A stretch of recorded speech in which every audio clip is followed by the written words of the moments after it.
podemos iniciar. Les recuerdo, estamos en el ciclo de conferencias del Centro de Estudios China-México de la Facultad de Economía de la UNAM. Muy agradecidos a todos por su asistencia, por su interés. Les recuerdo también que esta conferencia, al igual que más de 300 conferencias desde el 2005, bueno, tratamos de guardarlas y hacerlas accesibles a través del portal del Sechimex, en aras de que se conviertan en un material, en un acervo para interesados en el futuro, igual que el PowerPoint de los respectivos ponentes, si así nos lo permiten, ¿no?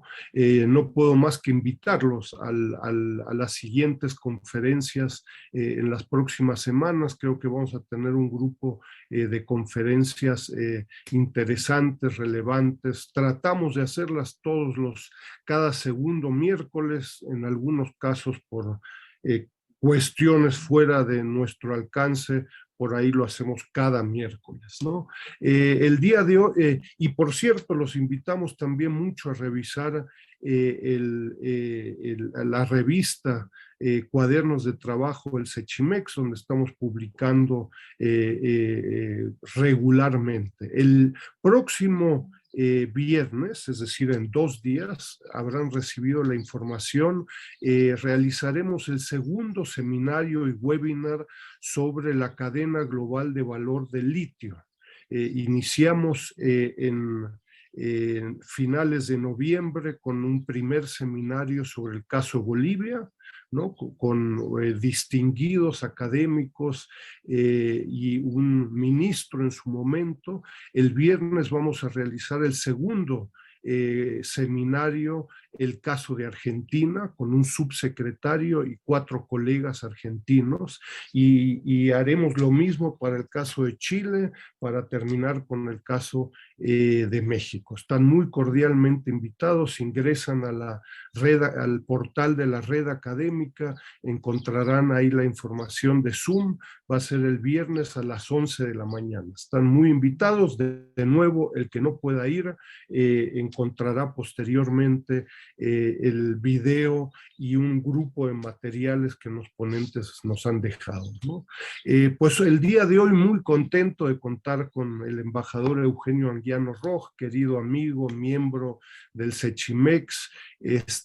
Creo que es pertinente reducir su presentación y mejor escucharlo a él, pero yo simplemente les recuerdo, él es economista de nuestra querida Facultad de Economía de la UNAM, embajador en múltiples países, también 2 veces en la República Popular China, y bueno, ha venido haciendo un destacado trabajo de investigación sobre múltiples temas en los últimos años. Yo les recuerdo, hace un par de años el Sechimex publicó un documento en su homenaje, ¿no?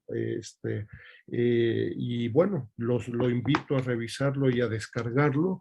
Y bueno, no te quito más tiempo, Eugenio, bienvenido. Quedamos una presentación de unos 30, 45 minutos para después tener tiempo de preguntas vía el chat, ¿no? El chat va a ser el método, el instrumento de comunicación, y si Eugenio tienes ahí cualquier pregunta, problema en acceder a las preguntas del chat, yo para eso estoy y con mucho gusto te apoyo en reseñar las preguntas.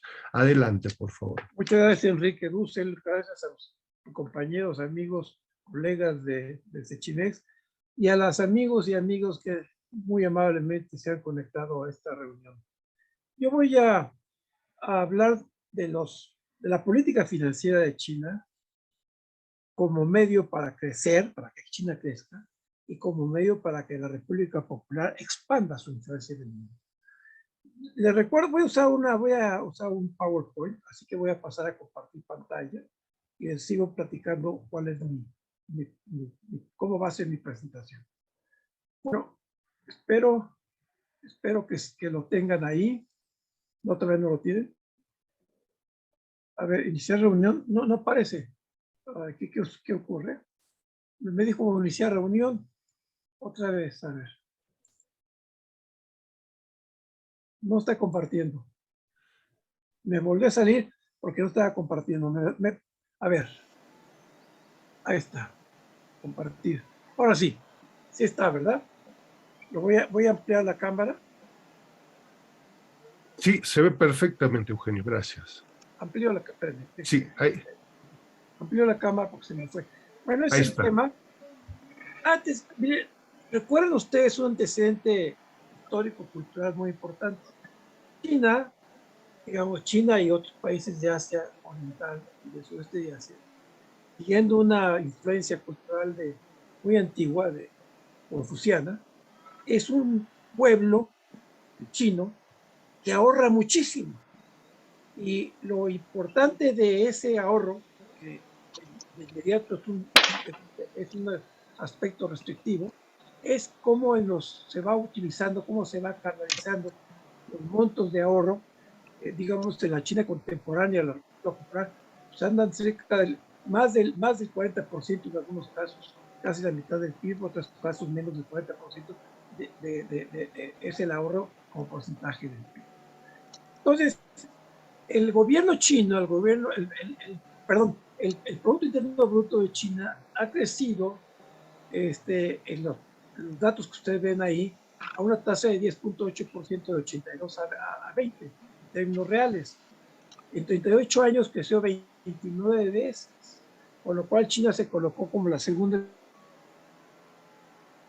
economía más grande del mundo, medida a precios actuales, no a paridad del poder adquisitivo. En 82, comparando con Estados Unidos, la primera economía, en 82 el PIB chino apenas representaba el 6.8% de Estados Unidos, pero en 2020 ya representaba el 14%, el 76%. En per cápita las cosas son menos impresionantes. China está muy por debajo todavía del per cápita de Estados Unidos. En 2020 estaba en una tasa de 18%. De 18% del PIB, del PIB per cápita de Estados Unidos. Ahora, el surgimiento de China como potencia financiera es un tema muy actual y a mi juicio muy importante para entender no solo el crecimiento económico chino, sino su proyección geopolítica. Todavía el poder financiero a nivel global, el poder financiero de Estados Unidos es superior al de China, simplemente por varias razones, pero una de ellas es que el dólar estadounidense sigue siendo la divisa internacional dominante y que el renminbi, aunque está estableciendo mecanismos de pagos a través de su moneda, está lejos de alcanzar esa importancia. Además, Estados Unidos sigue siendo el mayor inversor en el mundo y el que más inversión extranjera recibe. Pero en algunos años, como en 2020, años de la crisis, China recibió más inversión extranjera directa que Estados Unidos. Van muy cerca en eso, ¿no? Pero otro elemento más es que China es acreedora de Estados Unidos porque posee la segunda mayor cantidad en valor de bonos soberanos del Tesoro. El primero lo tiene Japón. La apertura, bueno, lo que ya todos conocen, ¿no? La apertura financiera de China empieza realmente en 1980 con dos datos que son muy representativos del cambio ideológico y del pragmatismo de los chinos. Fue el ingreso de la República Popular a las instituciones de Bretton Woods, o sea, al Fondo Monetario Internacional y al Banco Mundial. Al mismo tiempo, se ven establecidos dentro del programa de reformas económicas, que fueron estableciendo cinco zonas económicas especiales y 12 puertos de desarrollo económico y tecnológico. Vale la pena citar que esos 12 puertos son, curiosamente, prácticamente los mismos o parte de los mismos que constituyeron en el siglo XIX la era de los tratados de puertos, que ahora la República Popular China está considerando como un pasivo de su historia, el siglo de supeditación de China a las potencias europeas.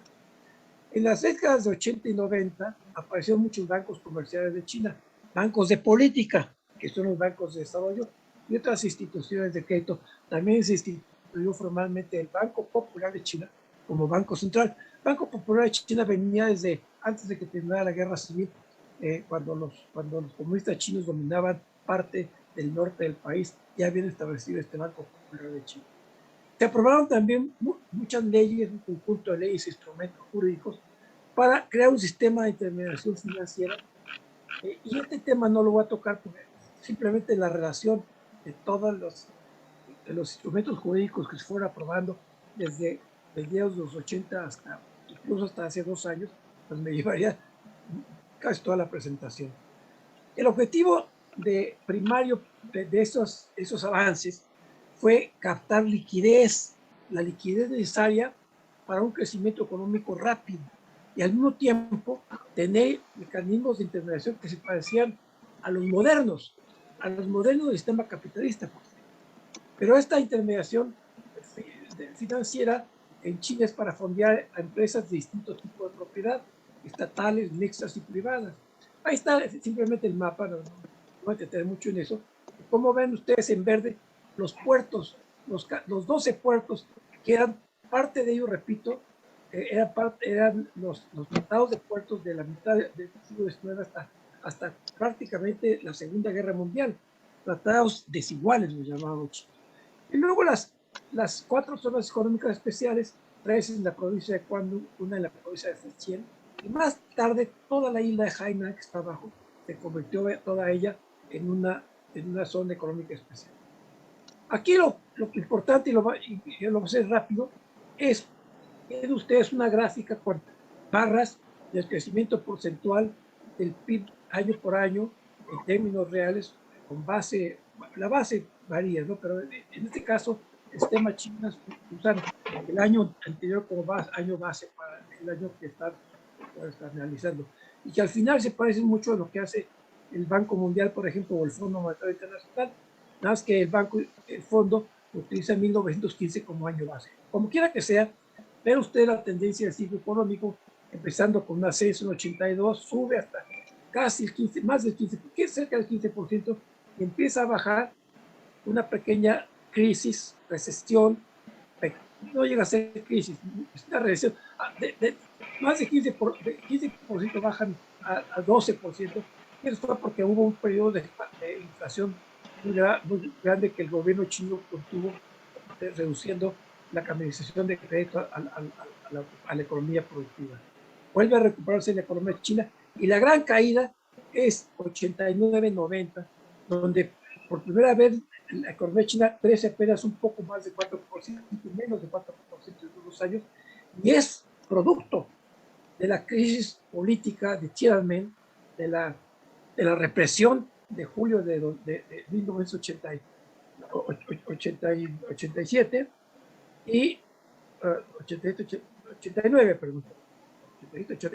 Se están aquí complicando las fechas, pero en fin, fue la crisis de Tiananmen y el bloqueo económico parcial que le impusieron algunas potencias económicas capitalistas. La economía se vuelve a recuperar en los siguientes años, vuelve a tener una desaceleración, no una recesión, que crece menos 9% en los años de 1998 y 1999, que es la época de la crisis. Crisis cambiaria y crisis de liquidez que sufrió la zona más dinámica del mundo, que es Asia del Este y el sudeste de Asia. Después se recupera China nuevamente hasta alcanzar sus puntos máximos de más del 14% de crecimiento en 2006, y a partir de ahí empieza una desaceleración de 2008-2009, que es el resultado de la crisis financiera y económica global. Los chinos, para evitar que se les cayera mucho sobre el empleo, el gobierno chino impuso un paquete anticíclico enorme, y eso le permitió que la crisis global de la economía no le afectara tanto a ellos. Repito, creció menos del 10%, vuelve a recuperarse como resultado de ese enorme paquete financiero que dejó secuelas muy contradictorias en los subsiguientes años, y que todavía hasta la fecha está presionando. Por un lado, presiones inflacionarias, por otro lado, tasas de crecimiento adecuadas para los objetivos de China, y por otro lado, incremento de la deuda nacional.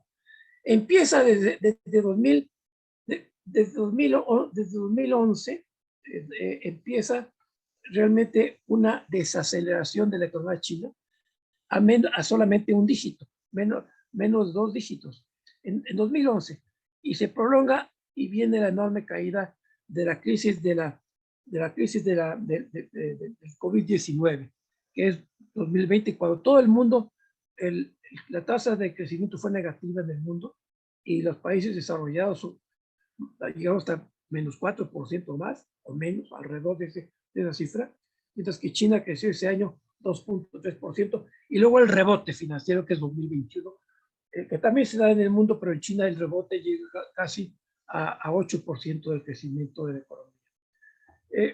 Esto no lo voy a tratar, está escrito para los que quieran ver después les voy a dejar esta presentación en el Sechimex para que esté disponible, de manera que lo que yo acabo de decir, ahí está la crisis de 89-90, de la masacre de junio de 89 en la plaza de Tiananmen, etc. Lo mismo acá, es la explicación de la crisis, de la desaceleración de 98-99, provocada por la crisis de Asia. Y aquí sí me voy a detener un momento para que vean qué fue lo que hizo la República, bueno, la República Popular cuando vino esa crisis que nadie se esperaba en el mundo más relativamente de crecimiento más rápido del mundo, que era y es Asia Oriental y sudeste de Asia. Bueno, vean simplemente las tasas de crecimiento en el renglón izquierdo de la pantalla. En 98, la República Popular creció 77.6%, mientras que el concepto de Gran China, que se había acuñado cuando se fue ampliando la cooperación económica hacia Pacífico, la Gran China, Hong Kong, sufre una caída de 4.6%, y Taiwán, que es muy dinámico, se mantuvo arriba en positivo, pero 4.7%. De ahí para abajo, las economías del sudeste de Asia, digamos, la primera y segunda generación de tigres asiáticos creció, menos Singapur, que creció lo mínimo, y luego en el oeste de Asia, Corea del Sur se cayó 6% y Japón apenas creció 3%. ¿Por qué? Bueno, vean ustedes cómo se inició la crisis cambiaria. También aquí ven, por un lado, la devaluación que tuvieron las monedas entre 97 y 98, entre junio de 97 y diciembre de 98. Y aquí lo que quiero destacar, bueno, las caídas impresionantes del dólar taiwanés, Indonesia 69.8, 70% prácticamente, etcétera. Aquí lo importante es que la República Popular mantuvo su tasa su tipo de cambio estable, no lo modificó, de manera que cuando hubo una reunión, una cumbre entre economías de ASEAN y Japón, China y Corea del Sur, y estaban pidiendo que China cooperase con recursos. De China les contó: mi cooperación es que no modifiqué el tipo de cambio, les ayudé, no contribuí a una mayor volatilidad del tipo de cambio de sus monedas. Bueno, esto que tengo aquí, perdón, me regreso acá. No alcanzo a ver muy bien, déjenme pasar la pantalla. Aquí están los mismos datos explicados de los choques financieros desde 2007-2008, cuando China perdió. El dato que la sacudió al liderazgo chino fue que del año nuevo lunar de 2009, 20 millones de personas ya no pudieron regresar a sus trabajos en las ciudades, del campo a las ciudades. 20 millones de personas es muy poco, aparentemente, para los 700 y tantos millones de población económicamente activa que había entonces en China. Sin embargo, el liderazgo despertó y lanzó un paquete anticíclico equivalente a 526 mil millones de dólares, 4 billones de renminbis. Eso significó el 87% de los ingresos fiscales de 2007, un año antes de la crisis que tuvo China, y el 13% de su PIB. Les recuerdo que Estados Unidos tuvo un paquete anticíclico en la época de Barack Obama, en términos de millones de miles de millones de dólares, más alto que el chino, ligeramente más alto. Como porcentaje del PIB fue menos que el 13% que destinó el gobierno chino para contener los efectos adversos de la contracción por la pandemia, ¿no? Ahora, también en este paquete es importante destacar que participaron no solo el gobierno central, sino los gobiernos provinciales, que juegan un papel muy importante en la economía china, un tema que Enrique Dussel ha trabajado y que yo estoy también ahora incorporando en otro trabajo, ¿no? El PIB perdió, bueno, ya lo dije, entre 2007 y 2009, 5 puntos porcentuales. En 2010 se recuperó, pero a puntos porcentuales debajo de 2007, que fue el máximo del siglo XXI, ¿no?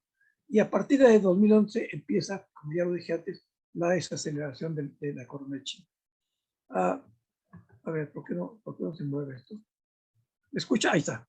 Esto simplemente para que lo vean ustedes comparativamente cómo en los 2 primeros años de gobierno en los 2 primeros años de utilización del paquete anticíclico, cómo se utilizó en vivienda pública, infraestructura rural, etcétera, parte de los 4,000 millones de renminbis que se gastaron como paquete anticíclico de 2008 a 2012 prácticamente.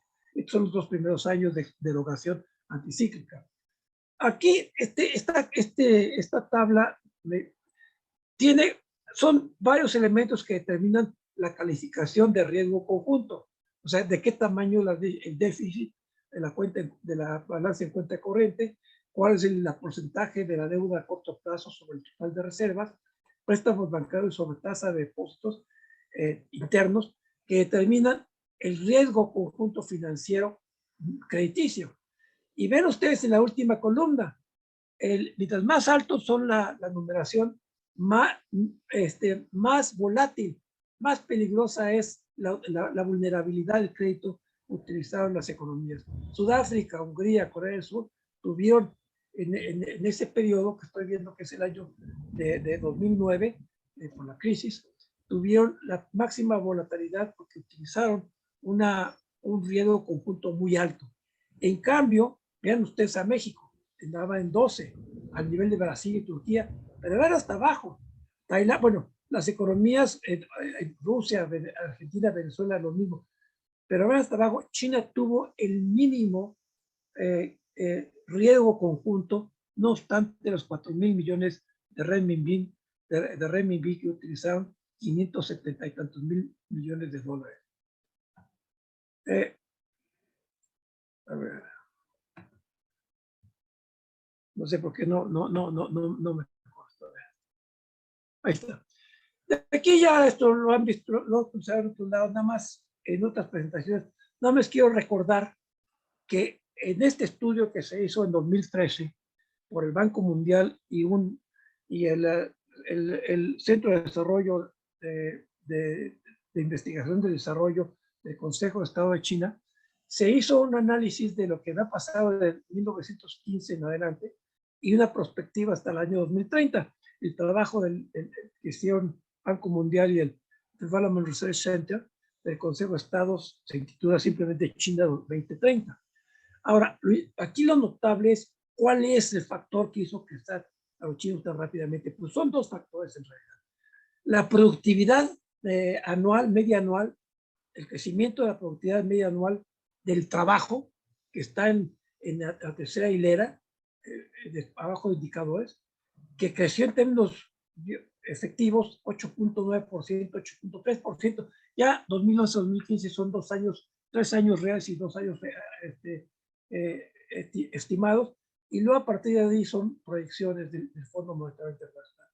Entonces, va decayendo la alta productividad del trabajo, pero sigue siendo, se calcula que al finalizar esta década, 2026-2030, andará ya abajo de 6%.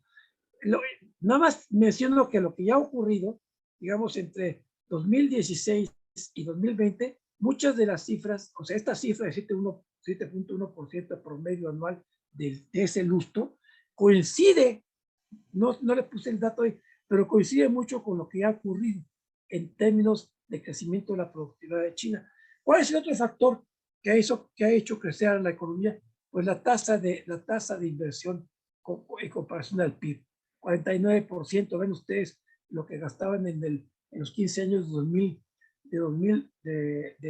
1995 a 2010, o 42% en el siguiente lustro, etcétera.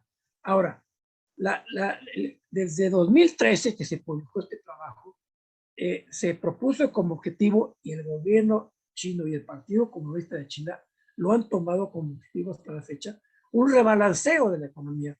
¿Qué quiere decir eso?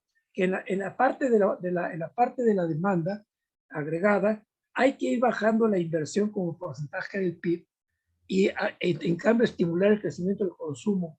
¿Para qué? Para dejar de depender de las exportaciones que han sido muy dinámicas en China como crecimiento en el futuro, y trasladar ese énfasis de crecimiento al mercado interno. El otro cambio del lado de la oferta, bueno, pues es como China se va convirtiendo más y más en una economía de servicios. Ya fue una economía industrial, ahora está en la etapa de economía de servicios.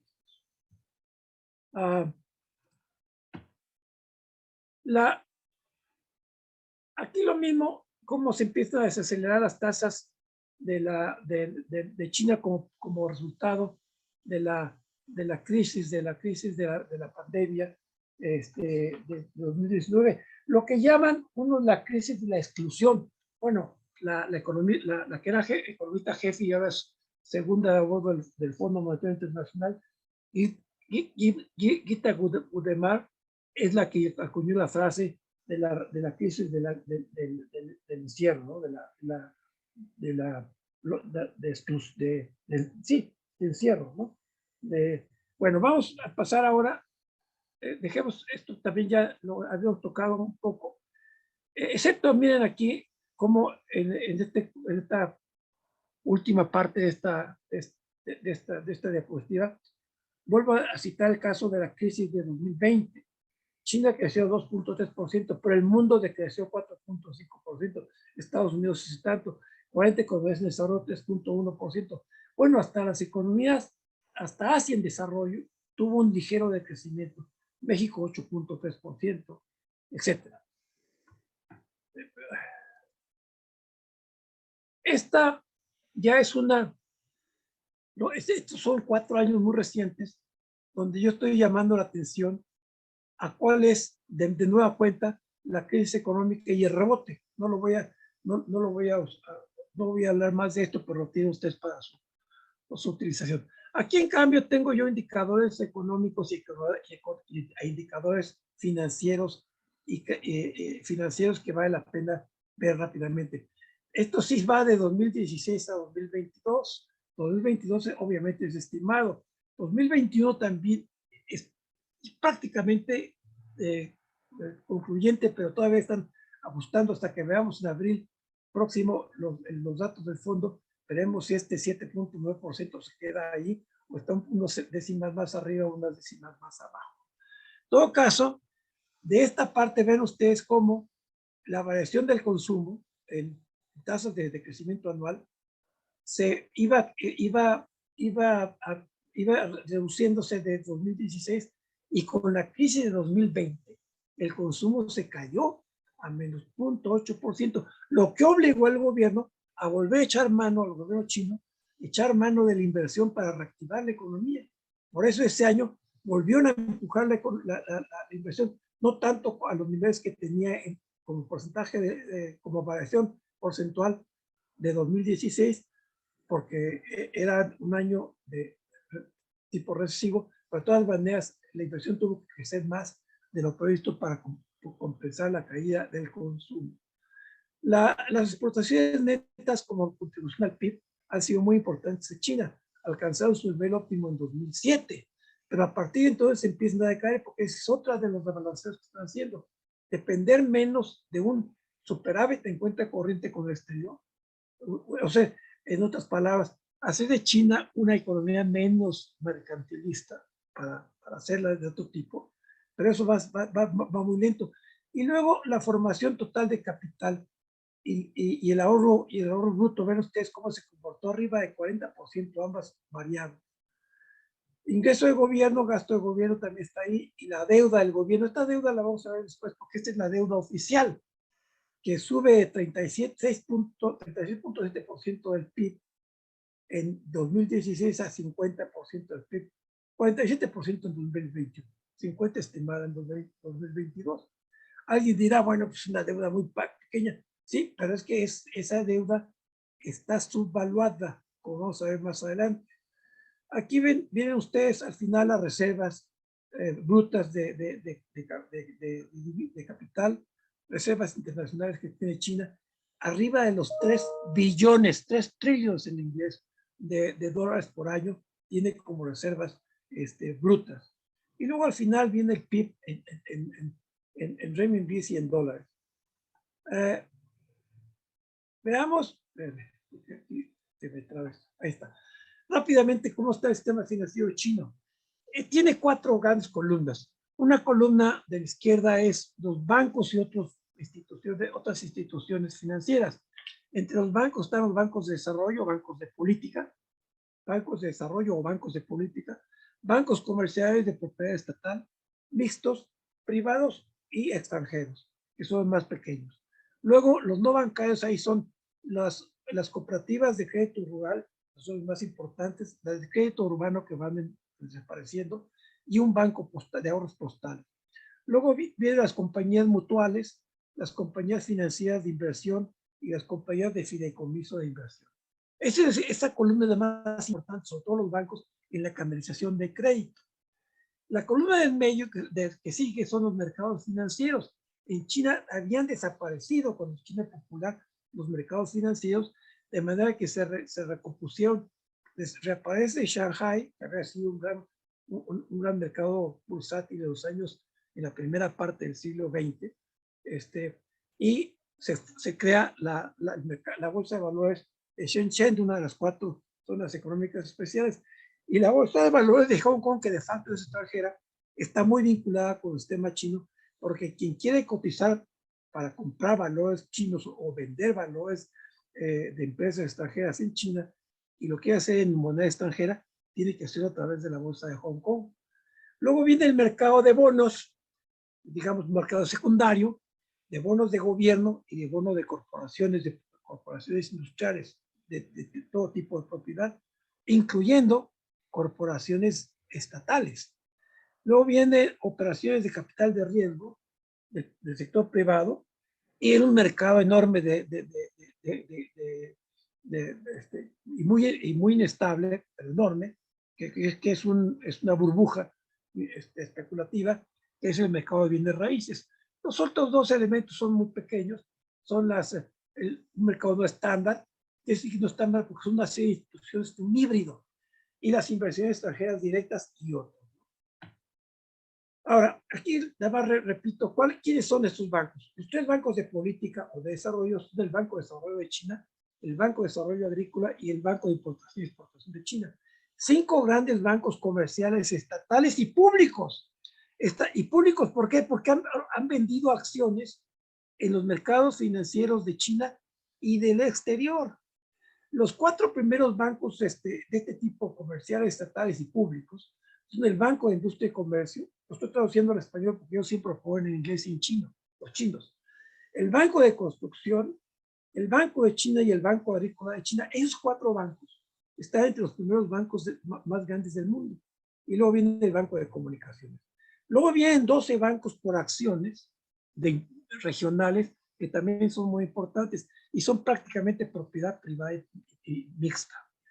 Luego vienen las cooperativas, etcétera, y al final viene una cosa que se llaman instituciones financieras no bancarias, 5 compañías estatales de administración de activos financieros que fueron establecidas para ayudar a los bancos a sanear sus carteras de difícil cobro. Ahí están los nombres de las 5 empresas administradoras de activos financieros que son estatales. Aquí está la estructura de mando en el sistema financiero de China, que la autoridad máxima, no formal, pero la máxima, es el Comité Permanente del Buró Político del Partido Comunista de China. Luego viene el Consejo de Estado. El Poder Legislativo está a un lado porque es el que legisla, es el que, digamos, tiene que darle forma jurídica a las decisiones que toma desde el partido hasta el Consejo de Estado. El Consejo de Estado tiene dos, ahora eran tres, pero ahora son dos comisiones reguladoras, una bancaria y de seguros que se fusionó, y una comisión de valores y el Banco Central. El Banco Central, por su lado, tiene dos instrumentos muy importantes: Administración Estatal de Divisas Extranjeras y la Comisión de Política Monetaria. Y también en la parte de las comisiones reguladoras, con bancos comerciales, bancos de política y todos los demás bancos e instituciones financieras que ya mencioné. La política financiera de China consiste básicamente en la utilización de volúmenes agregados de fondos proveídos por el sistema financiero que acabo de mencionar y que es principalmente doméstico. La aportación de capital extranjero vía bancos o vía flujos de inversión extranjera directa no pasa del 15%. Y esa utilización de volúmenes agregados a la economía real en un periodo de tiempo determinado.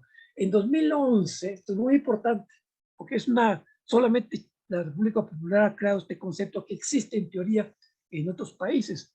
Los chinos le llamaron financiamiento social total. Ahí está el nombre en inglés y en chino, porque en los dos lenguas es como se trabajan los instrumentos, se publican las políticas financieras tanto en China como de China para el resto del mundo. Entonces, ese financiamiento social total incluye todos los créditos y la liquidez que se inyecta cada año a la producción de bienes y servicios. Eso equivale al concepto teórico de la economía anglosajona, que es el aggregate financing to the real economy. Bueno, traducido a español, agregado financiero de la economía real. Incluye los préstamos en moneda china y en moneda extranjera de todo tipo, los fideicomisos, las aceptaciones bancarias netas, bonos corporativos, capital nacional corporativo no financiero, seguros, inversiones en bienes raíces y otros instrumentos financieros. Esto, repito, esta herramienta es clave. Y aquí en este cuadro estamos viendo los elementos más destacados de la política financiera para hacer crecer a la economía, aunque aumente la deuda nacional de China. El primer renglón es el financiamiento social total, con dos componentes: tasa de crecimiento anual, 30% es anormal porque ahí hubo un cambio metodológico entre 2015 y 2016, que luego ya hace que 14 es 10 de tasas de crecimiento, es lo que se compara con 2015. Esto 2016 es, repito, anómalo. Como porcentaje del PIB, lo que es importante. Fíjense, el financiamiento total para hacer caminar la economía, año con año es casi el triple del Producto Interno Bruto. Ese es el manejo crediticio y de liquidez que está moviendo el gobierno. Eso genera, por otra parte, la contraparte de esos flujos crediticios, pues es deuda. Y el sector más endeudado es el sector no financiero, o sea, las empresas públicas estatales y las empresas mixtas y unas cuantas empresas privadas, sobre todo del sector de bienes raíces. Entonces, también como porcentaje del PIB, fíjese cómo este sector varía casi en los mismos porcentajes, porcentaje acumulado anual de deuda sobre PIB. O sea, el 279% de 2021 es lo que se acumuló hasta ese año, de todos los años anteriores, como porcentaje del PIB en deuda del sector no financiero de las empresas. Pues. Después viene, vean ustedes cómo el crédito doméstico al sector privado es un sector que es muy importante.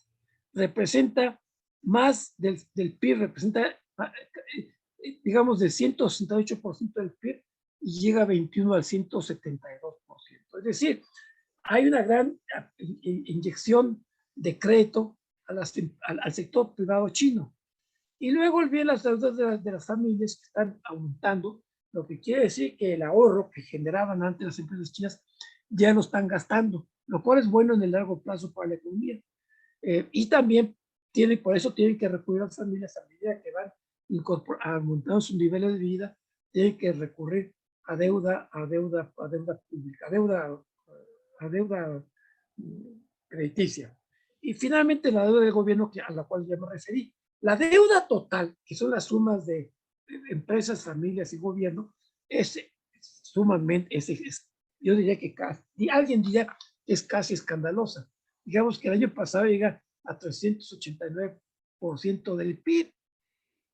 Ni Japón la tiene, pero yo saqué un dato de la deuda mundial, como que en 2020 llegó, según un documento, un artículo de The Economist, a 355% del PIB. O sea, China no anda muy lejos del promedio mundial. Voy a ir más rápido, pues no me voy a acabar nunca esto. Otro dato importante, ¿cómo es que se financian las empresas y el crecimiento? Bueno, son los bancos básicamente, el rincón de arriba son los bancos los que están inyectando, los que están aceitando el crecimiento de las empresas, de la producción. Dentro de los bancos está la bancarización de sombra, que es una anomalía que los chinos van corrigiendo. Los bancos de sombra no hay tiempo de hablar mucho de ellos, pero es sacar recursos de los bancos no formales, crear una institución financiera para limpiar los libros de contabilidad y mandar dinero a otros sectores. ¿Y por qué han crecido en China? Porque hasta ahora o hasta muy recientemente la tasa de interés de China es negativa. Después vienen cómo se financian las empresas, las corporaciones no financieras. Básicamente se financian también con deuda, venden bonos. En cambio, la reinversión de capital es muy baja. Y el gobierno central también está emitiendo bonos.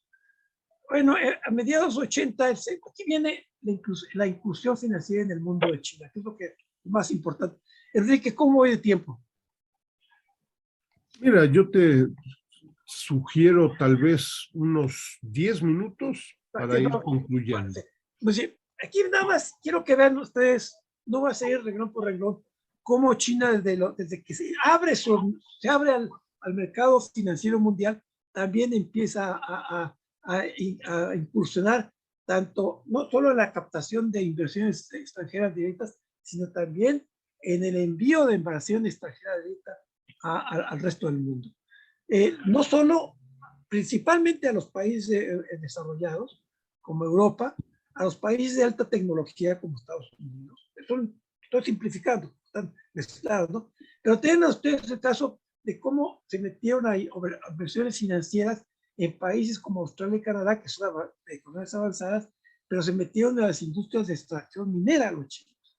Luego viene el caso de África y América Latina, en donde básicamente, hasta muy recientemente, la política es asegurar fuentes de abastecimiento, ya sea prestándoles dinero o comprando materias primas, bienes intermedios, metales, etc.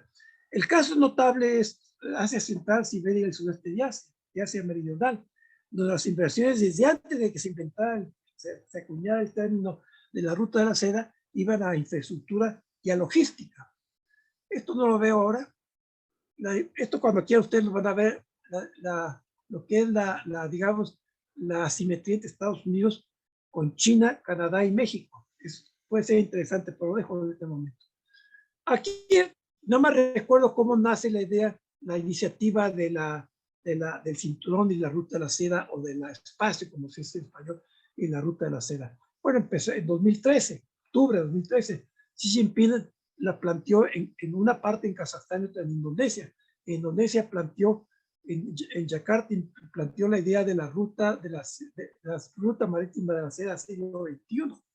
Pero vean ustedes lo que se dijo en octubre, un mes después del discurso de Xi Jinping en Asia, donde en una reunión de trabajo del Partido Comunista, que llamó a esa idea, el cinturón, la llamó diplomacia periférica.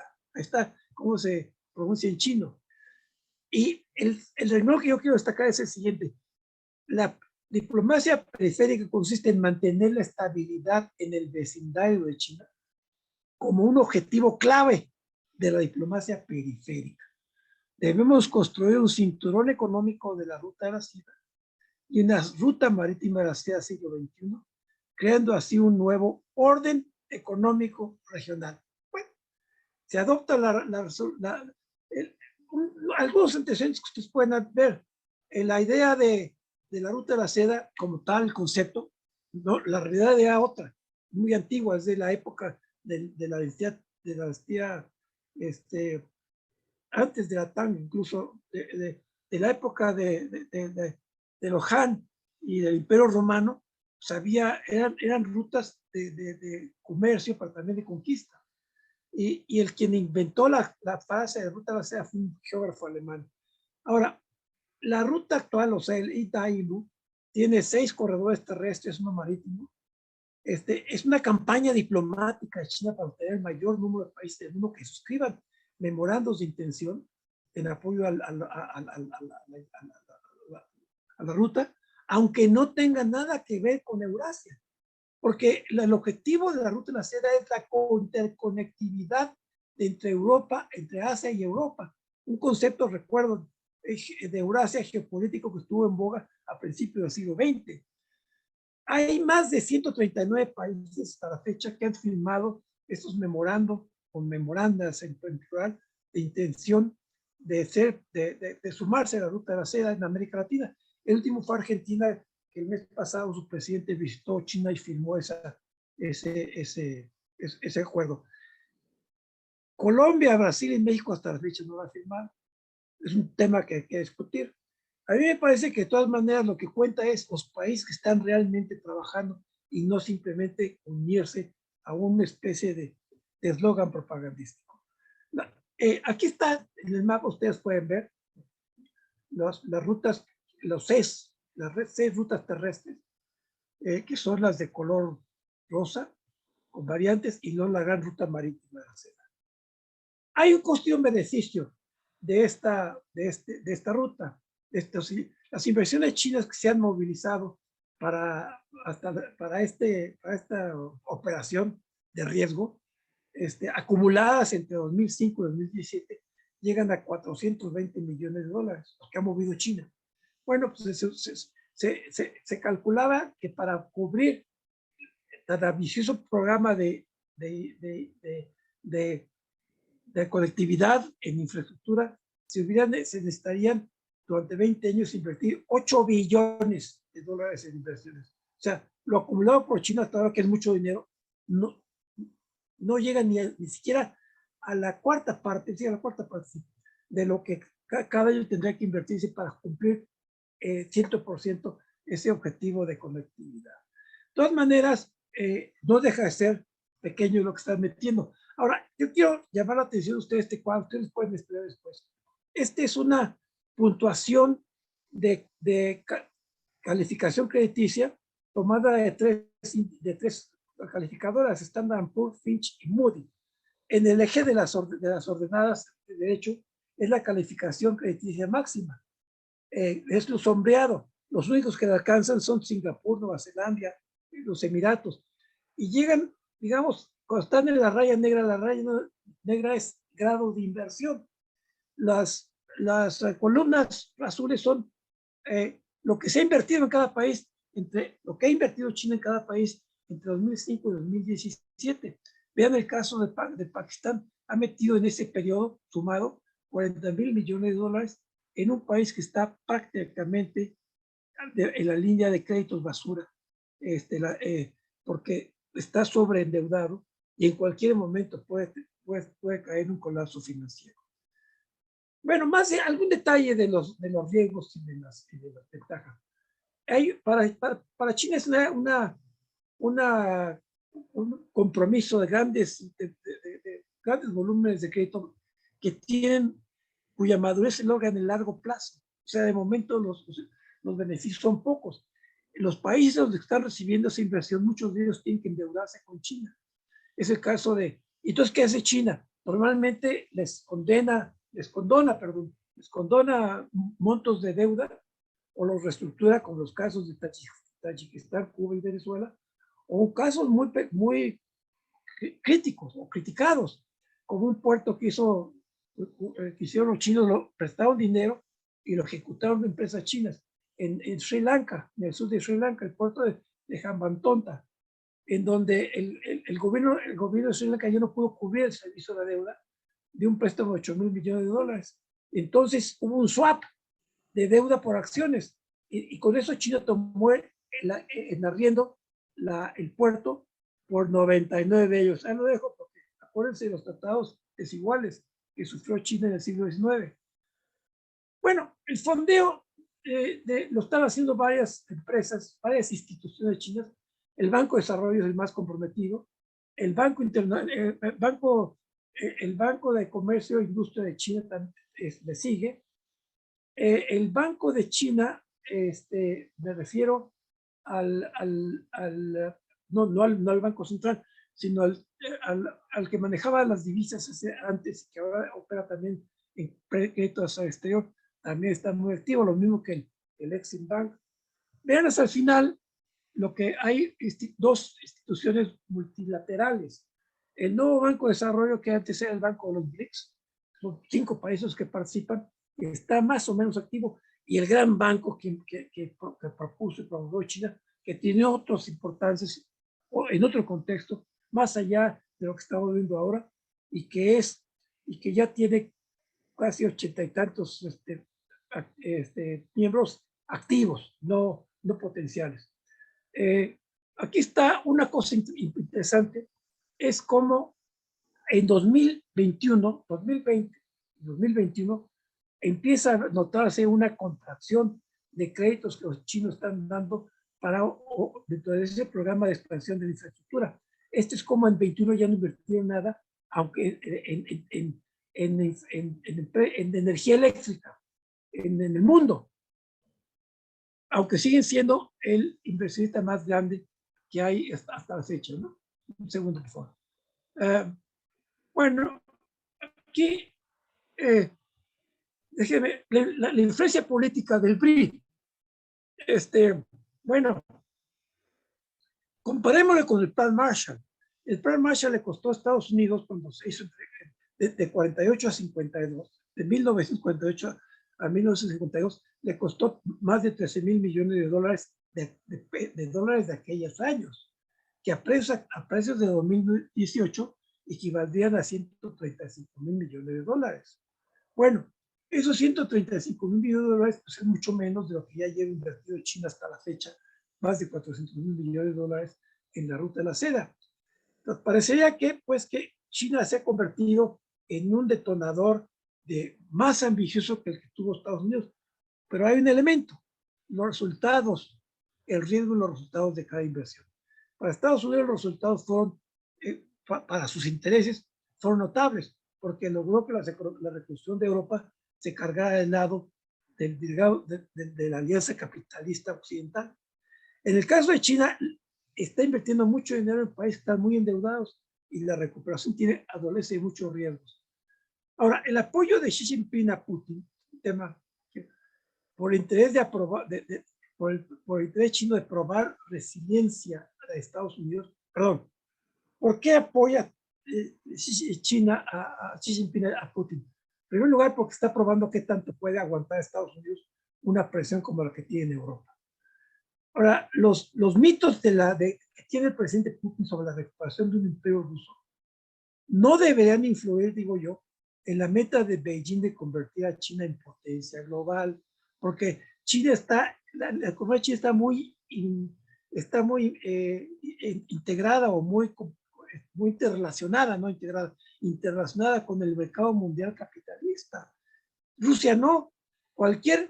Si se ahonda el conflicto en Ucrania y las sanciones económicas van a seguir creciendo, y sus efectos para Rusia, aparte que son efectos casi devastadores, para China le pueden poner muchos problemas y muchas dificultades en su política financiera para expandir su influencia en el mundo.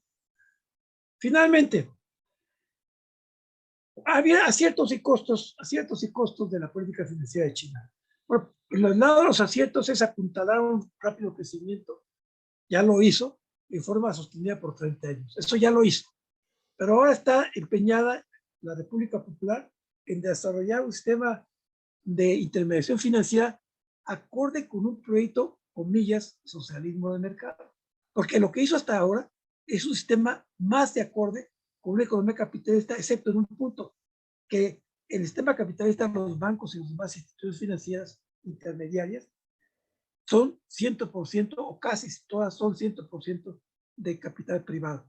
Bueno, no 100%, no, porque hay, en el mismo Estados Unidos hay algunas instituciones financieras de préstamos que fueron estatales y ahora son mixtas. Costos. El costo ha sido es del alto endeudamiento nacional interno que ha crecido sostenidamente como lo vimos en los cuadros anteriores, nada más que tiene colchones para seguir creciendo. Y esos colchones son crecimiento económico, son reservas internacionales altas y son generación de ahorro constante, tanto interno como frente al exterior, y su canalización casi inmediata a la inversión. Por último, el financiamiento del exterior para infraestructura y otras áreas es sumamente riesgoso en cuanto a su recuperación. Yo ahí lo dejo y discúlpenme porque me haya extendido tanto. Gracias. No, muchas gracias, Eugenio, por la interesante presentación. De nuevo, el PowerPoint y el video estarán disponibles en breve en el portal del Sechimex con el resto de las conferencias, ¿no? Eugenio, en lo que se van perfilando, ya hay un par de preguntas en el chat. De nuevo, si tú no las puedes ver, con gusto las busco. Las leo o hago un resumen al respecto. Por favor. Eugenio, a ver, yo por un lado invito a los interesados a revisar ahí el último número de cuadernos de trabajo, el Sechimex, que tiene justamente como título Propuesta para un canje de deuda por naturaleza con China, con base en la experiencia de Ecuador, ¿no? Que es un caso poco conocido, pero si ustedes recordarán, con base en los trabajos de la red y el Sechimex, en donde Ecuador, en fin, incurrió particularmente bajo la presidencia de Correa en un grupo de importantes proyectos de infraestructura y por ende también de deuda con China. Hay una discusión ahí interesante de un caso poco conocido. Eugenio, en lo que se van perfilando otras preguntas, a ver, y tropicalizando el caso de China desde una perspectiva más mexicana. ¿Tendríamos entonces un caso en China en donde el sector financiero está altamente revolucionado en China, ¿no? Revolucionado en el sentido de estar haciendo uso de recursos del ahorro, sector público, bancos, financiero, etcétera, y su canalización para el crecimiento económico, ¿no? Tú verías acá una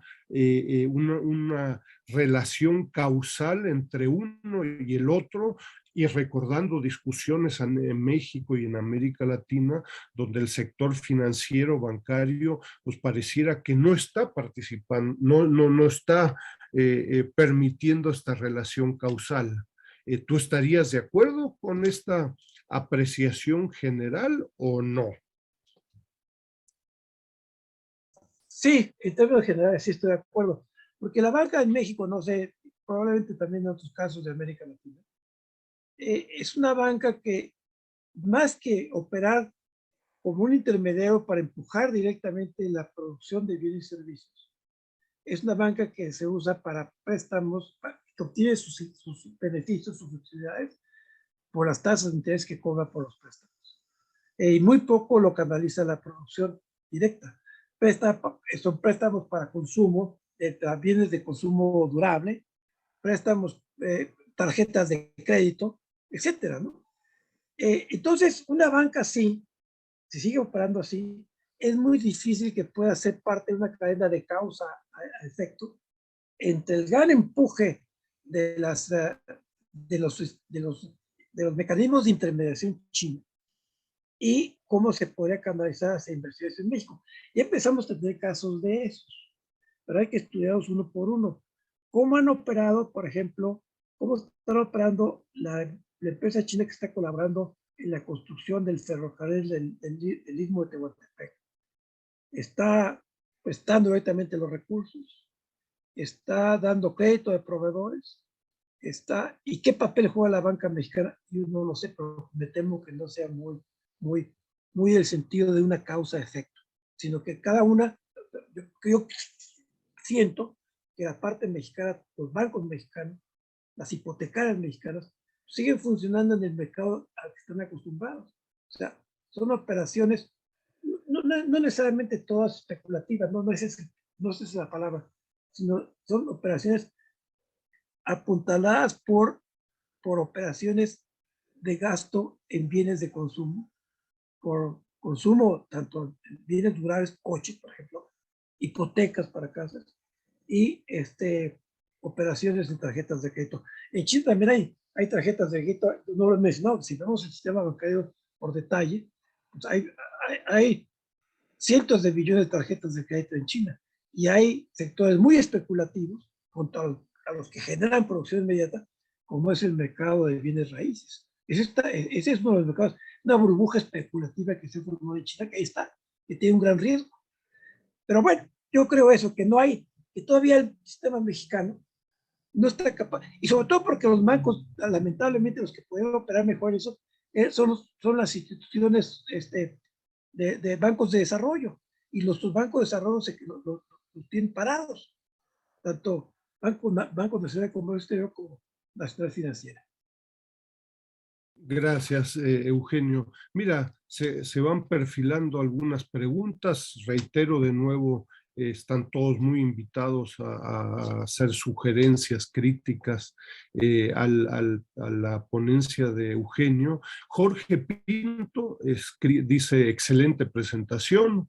Eugenio, ¿qué implica, es la pregunta, en términos económicos, la caracterización que hace Estados Unidos de competidor y la tensión que Taiwán ha creado, cuestionando el status quo que ha permitido a la isla prosperidad y paz? Y qué porcentaje del comercio de Taiwán es con China, ¿no? Sí. Y no, Jorge, muchos saludos. Hace tiempo que no conversamos, aunque sea en línea.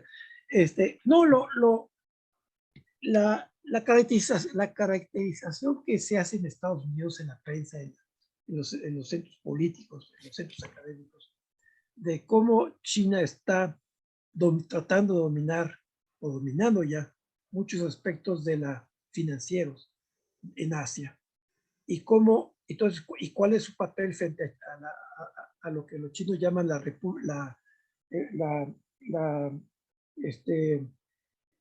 provincia rebelde, que es Taiwán.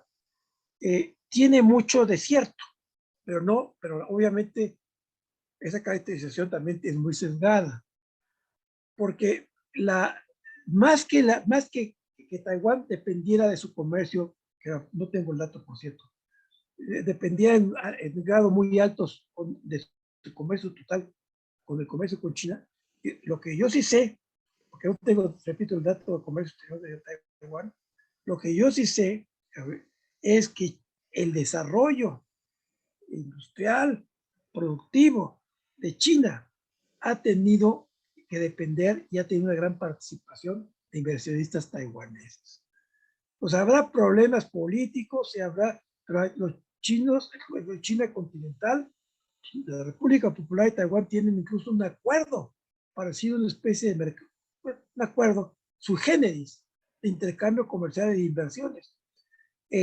Hace unos 3 o 4 años se contabilizaba en el área de Shanghai nada más, o sea, en el área de baja del Yangtze, pues más o menos 1 millón de taiwaneses trabajando ahí.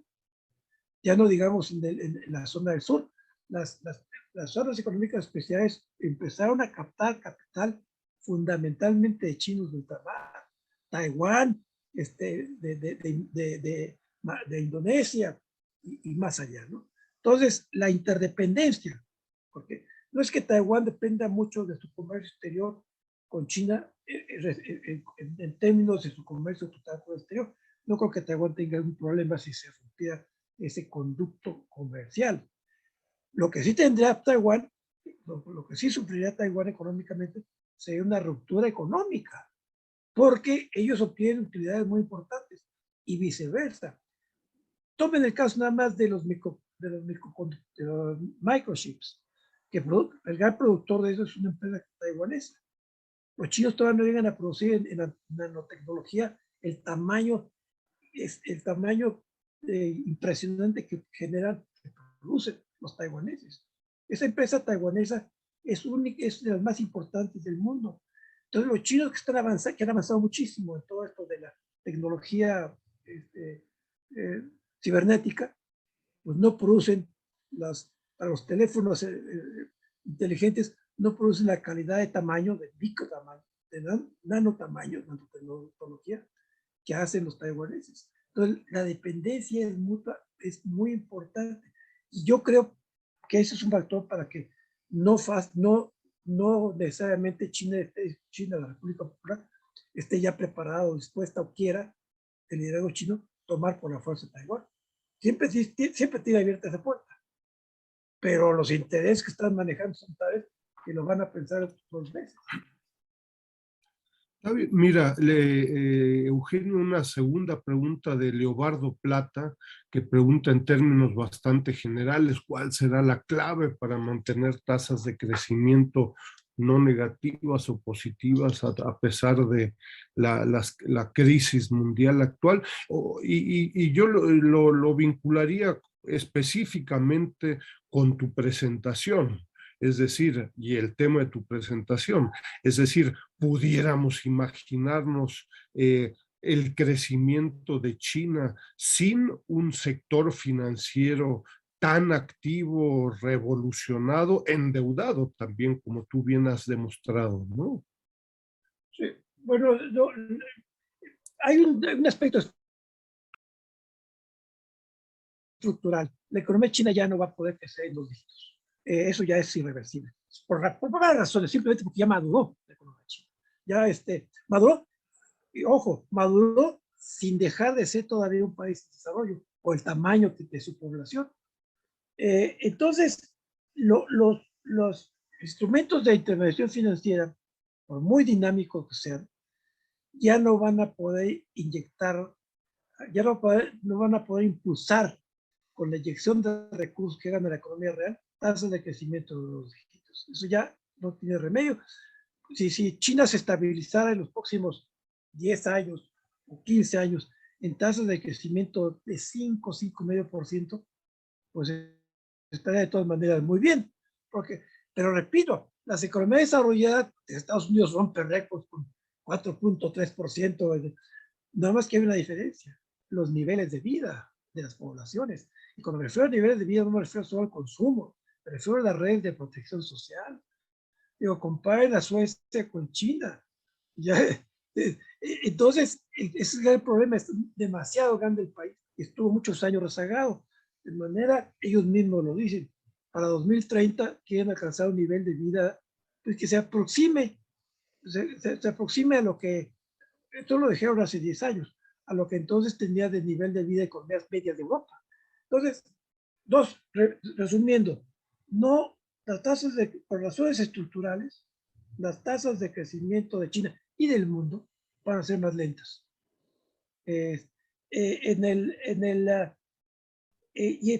Por tanto, la dinámica de intervención financiera puede ser muy innovadora, pero es muy difícil que ella sola cambie esos problemas estructurales. Tendría que haber otros factores para que cambiara todo y volviera a haber una segunda ola de crecimiento de 2 dígitos en China. Es algo que yo veo muy difícil que se dé.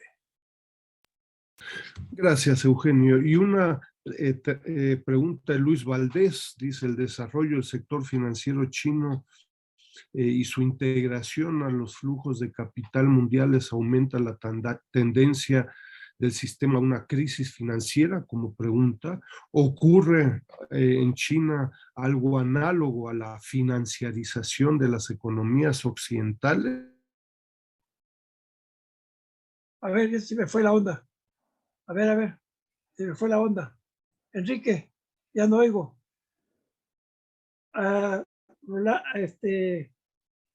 Creo que se le fue a Enrique, se eh, quedó pasmado. Se fue Enrique, pero Pero más o menos capté lo que me preguntaba Luis Valdés, ¿no? Que si, mire, China está el sistema financiero chino está muy interrelacionado con el sistema financiero mundial, muchísimo. Nada más hay que recordar que de los 10 bancos más grandes del mundo, 5 son chinos. Los bancos chinos siguen más o menos, no más o menos, siguen los métodos financieros de las grandes corporaciones occidentales, con una salvedad, que esos bancos chinos son básicamente estatales, aunque repito, operen en mercados bursátiles, sean bancos públicos. Entonces, si el sistema chino contribuye más a a convertir la economía real en economía más investigativa y especulativa, yo creo que no, yo creo que ellos están más metidos en generar, en producir, por una razón, porque el concepto de los bancos de ellos no es tanto la acumulación la generación y la acumulación de utilidades. Por eso crearon las administradoras de activos financieros, para estar constantemente revolviendo recursos. Es una especie de FOBAPROA que hacen cada rato los bancos chinos con empresas estatales. Eso es una variante muy distinta. Lo que sí creo que puede ocurrir en China, no está lejos del riesgo, es que el sistema bancario, no todo el sistema de intermediación, pero el sistema bancario, arrastrado por las operaciones de bienes raíces, pueda entrar en el rango de riesgo de crisis. No es mañana ni el año que entra, pero puede entrar. Hay por ahí un autor que yo cito que ha hablado de un escritor chino que vive en el extranjero, que desde hace 5 años está hablando de la inminente crisis financiera de China, que va a empezar con los bancos y va a seguir a todo el país. No ha ocurrido, pero no está totalmente no está totalmente no es totalmente impensable que pueda ocurrir. No sé si sí, hay una última de Raúl Ignacio Morales que dice: ¿cuánto impactará la deuda china con su próximo crecimiento económico? Bueno, ya un poco lo mencioné. El crecimiento económico de China en los próximos años ya no puede ser de 2 dígitos. Entonces, si se mantienen tasas de 5.5, impactará menos de lo que impactaría el medio ambiente. Si China sigue creciendo, aunque ya están metidos en políticas más en serio de tratar de ir a una economía verde, pero eso les va a tomar mucho tiempo. Pero una de las razones por las cuales tampoco conviene que crezcan más de 6% es porque el impacto que tendría sobre el medio ambiente es de carácter más restrictivo, que a mi juicio, que el que tendría la restricción de un alto endeudamiento nacional. Entonces, yo diría que el problema no es tanto el exceso de la deuda, porque como ya dije, la deuda nacional, y repito, deuda nacional, porque cuando uno compara con la deuda de Estados Unidos y le llaman deuda pública, es la deuda de la Fed, o sea, la deuda financiera que tiene la Fed, que es la generadora, la que fija las tasas de interés, la que es la generadora de liquidez primaria. La deuda nacional es la suma de todo, es la suma de la deuda pública, la suma de las familias y la suma de las empresas. Entonces ahí sí, en el mundo, como repetí ese dato de un artículo de Economist, en el mundo en 2020 el promedio de deuda nacional era de 355%. Entonces los chinos están más o menos rondando.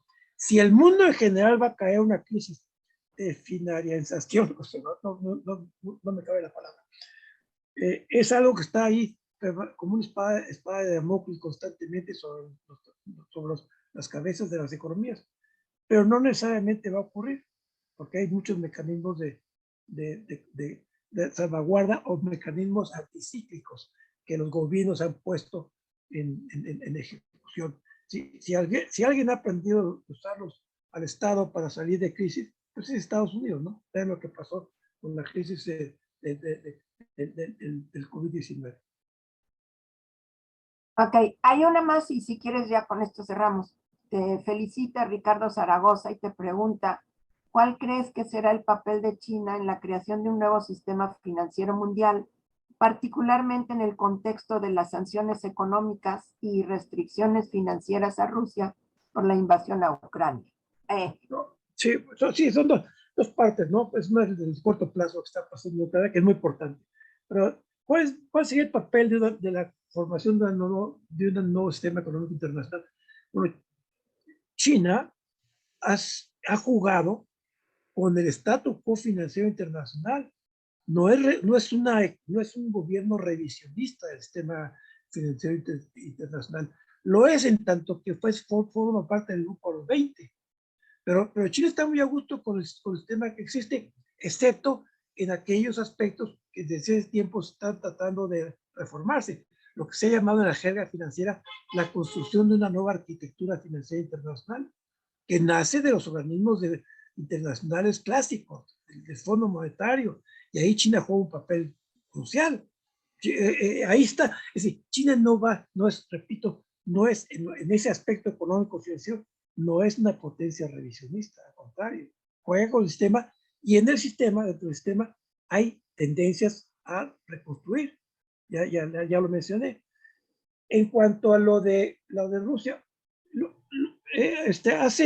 ayer, una reunión entre el asesor de seguridad, Sullivan, creo que se llama, de Estados Unidos, con Yang Jiechi, que es la autoridad máxima de China en cuestiones financieras y económicas.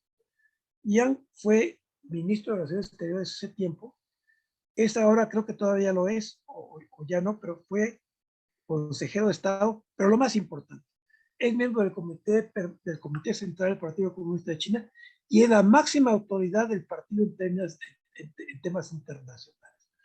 Tuvieron una reunión de 5 años, nos han dado los datos, que evidentemente tuvo que ver algo con lo que está preguntándose. Los chinos, de entrada, frente a la luz pública, van a rechazar las sanciones económicas. Pero saben muy bien que el paso que dio Rusia se prestó a que vinieran estas sanciones y que la galvanización, si se puede usar la palabra, que generó la invasión a Ucrania en el lado de la OTAN, en el lado del Atlántico, de la Alianza Atlántica, no se lo esperaba, creo, que ninguno de los actores que están en juego, empezando por Putin. De todas las divisiones que había, Alemania que no quería aplicar ninguna sanción, todo eso se acabó con la invasión a Ucrania, porque es una invasión en Europa. Entonces, eso hizo que cerraran filas y creo que eso lo entiende muy bien China, creo. ¿En qué me baso? Pues simplemente que China se abstuvo en la resolución del Consejo de Seguridad que condenó la acción militar de Rusia en Ucrania. Y también, ¿por qué? Por los intereses económicos que tiene China en el mundo. China está operando en el mundo capitalista avanzado, en el mundo en desarrollo y en el mundo de lo que se llaman las economías emergentes. Entonces tiene que jugar con un sistema internacional existente que le favorece su modo operandi. Pues eso diría yo. Gracias, Eugenio. Hola, Enrique, ¿cómo estás? Ahora sí, Enrique. Perdón. No, o sea, así me pasa a mí cada rato. Una disculpa por los problemas técnicos, ojalá fueran míos. Pues sí. Eugenio, una última pregunta que creo que está en boca y en el pensamiento de muchos, ¿no? ¿Es el sistema financiero chino sustentable en el corto, mediano y largo plazo o no? ¿No? Yo te recuerdo estuvo acá con nosotros en la cátedra dedicada a tu nombre, la profesora, colega, especialista Anne Stevenson Young. Hay un libro provocador, ¿no? Recordarán la portada, no es China and the Globalization, sino que es China Alone, ¿no? Y la portada es un edificio enorme, vacío, publicado en 2012, caso Evergrande en 2021, ¿no? Una perspectiva muy crítica, donde ella lo que plantea con conocimiento, es una persona que lleva 20 años, 30 años trabajando sobre estos temas, ella lo que plantea en 2012, hace 10 años, este sistema financiero y de crecimiento no tiene futuro y va a generar un proceso de implosión, por decir algo, ¿no? ¿Cuál es tu opinión al respecto? Bueno, para empezar, este sistema es totalmente sustentable en el corto plazo y en el mediano plazo. Más allá de eso, quién sabe. Se abren las interrogantes. Yo hace un momento dije, citando a un autor, Chang se apellida, escribe simplemente el título de un libro, es algo así, si lo recuerdo, las razones de la caída de China, algo así, ¿no? Muy mercantilista para vender el libro, ¿no? Pero evidentemente, primero, es que China son muchas chinas. Cuando uno analiza lo que está pasando y está, pues, lo que hace Anne Stevens es ver las zonas estas del norte de China, en la zona del noroeste de China y en el hinterland chino, o sea, el oeste, donde los gobiernos provinciales se metieron a construir porque era la regla construir.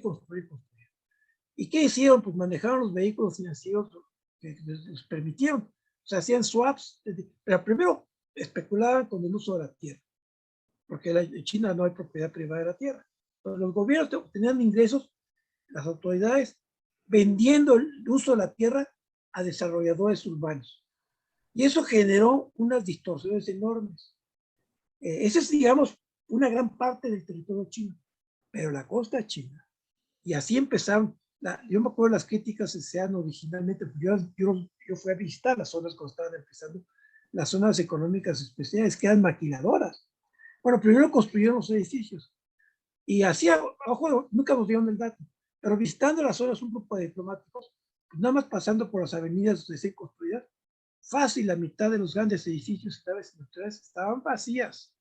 Estaban vacías en los años 80. Y en solamente 20 años se construyó el puerto más grande de contenedores, está ahí pegado. En fin, una ciudad como es ahora Shenzhen. Entonces, quiere decir que las partes más dinámicas, la costa china, ahí sí, ese impacto inversionista de construir a rajatabla genera, en el mediano plazo, genera resultados en la producción, en la economía real. Entonces surgen empresas, y si no, nos explicará por qué China no solo se convirtió en la gran manufacturera del mundo, sino que la calidad de su capacidad, de la calidad productiva de China ha cambiado muchísimo. Ahora está en las empresas de vanguardia, en las empresas, ¿sí? Antes, ¿no? ¿Quién iba a pensar que hubiera un Huawei, por decir algo, ¿no? Hace 20 años? Pues nadie. Entonces, esa es la respuesta. China es muy grande, tiene muchas áreas de problema. Ahorita mismo hay áreas, ¿no? Yo vi una zona financiera en la provincia de Jilin y otra en la provincia de Heilongjiang, que siguen igual que hace 20 años. Invierten, están en las zonas vacías, pero baja uno hacia la zona incluso cercana a Pekín y Tianjin, o la zona de Zhejiang, alrededor de Shanghai, pues ahí son palpables las industrias. En ese contexto, yo creo que en el largo plazo dependerá mucho qué tanto se llegue a integrar, extender el desarrollo real de China hacia estas zonas rezagadas, ¿no? Que, por ejemplo, cuando construye la infraestructura para conectar a la región autónoma, a la región autónoma del Tíbet, pues ya tiene un ferrocarril hasta allá, pero fuera de eso no tiene nada. ¿Qué genera todavía? Pues nada más los empleos que generó. Va a ser muy difícil, pero lo va a generar un cambio de la estructura económica del Tíbet. No sé hacia qué camino, porque Tíbet sería muy difícil que fuera por la altitud, por problemas de aislamiento, etcétera, que fuera una economía, digamos, industrial. No lo sé, pero hay que esperar. Yo soy optimista para el corto y medio plazo. No veo que China tenga una crisis financiera. En el largo plazo, casi me dan ganas de constar lo que dijo Keynes con el largo plazo, ¿no? En el largo plazo estamos todos muertos. Bueno. Muy bien, Eugenio. Te agradezco mucho. Yo creo que, en fin, se subirá a la presentación y te agradezco mucho por compartir los resultados de tu investigación. Y bueno, estamos trabajando en una posible publicación en donde este material se pudiera plantear en forma detallada y disponible para todos ustedes, ¿no? Muy agradecido, Eugenio, y un abrazo entonces. Pues muy agradecidos, ¿no?, a ti y a mis amigos de Chimex y a las personas que nos acompañaron esta mañana, a todos aquellos, a mis amigos, a todos un abrazo muy fuerte y muchos saludos. Que la pasen muy bien.